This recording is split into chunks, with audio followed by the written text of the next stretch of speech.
All right, let's jump right in. In this explainer, we're going to break down the idea of eternal life, specifically how it's presented in a Christian devotional text. We're going to explore how this source material defines and illustrates what is, for many, one of Christianity's core beliefs. So right off the bat, the source material throws a really central question at us. Is salvation just a moral reset? A chance to wipe the slate clean and try again? Or is it something way more profound, the actual gift of a completely new life? And this distinction, well, it's absolutely key to the entire argument the text is making. The source really leans into this. It argues that this whole reset idea is a pretty common misunderstanding. Instead, it builds its entire case around the idea that salvation is a permanent gift. And here's the heart of that premise. According to the text, forgiving past mistakes is definitely part of the deal, but that's not the main event. The real focus is on receiving something totally new and permanent. So it's less about erasing what you've done and more about being given a whole new kind of life, one that lasts forever.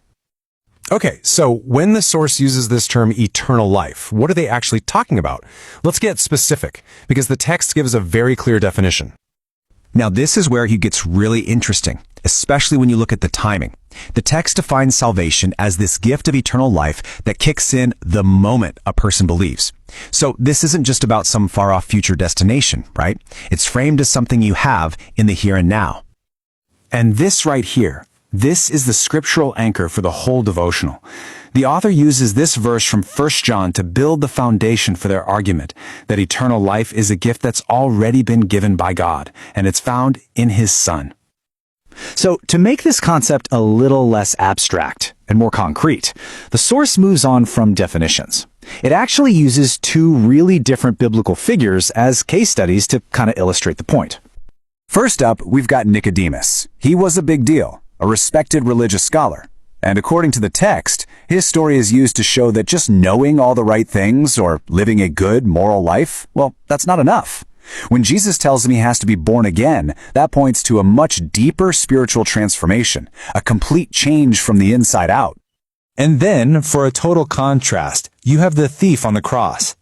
Now, the crucial point here, at least as the text presents it, is that this guy had zero religious credentials. He had no time left to do any good deeds, and yet he was promised paradise that very day. The source uses this to argue that the assurance of eternal life is immediate. It's based on faith, not on your life's resume. Okay, so we've covered the what and we've covered the who. Now the text pivots to the big question. So what, right? How does this belief in an assured eternal life actually play out in a person's day-to-day experience? The source describes this as having a dual benefit. It's not just a future promise, an afterlife with God. It's also a present reality that's meant to bring real peace and joy into your life right here, right now. And this slide really lays out the practical outcomes that the text talks about.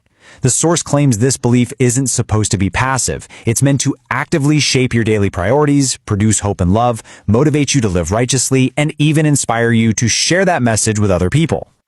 And finally, the devotional gets to its ultimate goal, giving a direct application for its readers. What are you actually supposed to do with all this information? And here it is, spelled out pretty clearly. The text basically encourages its audience to really think about this concept, to let it actually reshape their daily decisions and their priorities, and to focus their attention on what it calls God's kingdom instead of just the temporary stuff of this world. Which brings us right to our final thought, a question that really gets to the heart of this entire explainer.